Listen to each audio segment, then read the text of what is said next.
In this tutorial, I'll show you how to capture and insert a digital signature in Google Sheets using a simple and clean method.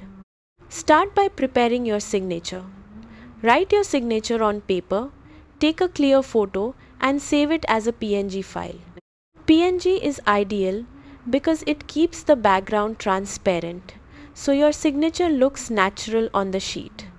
Next, open your Google Sheets document and go to the Insert menu. Hover over Image and choose Insert Image over Cells.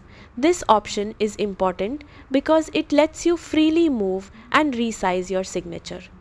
Now, upload your PNG signature file from your computer. Once uploaded, it will appear on your sheet. Click and drag the signature to position it where you want, such as at the bottom of a form or next to an approval section. You can also resize it using the corners to make it look clean and proportional. If you ever need to update your signature, simply delete the image and insert a new one using the same steps. That's it.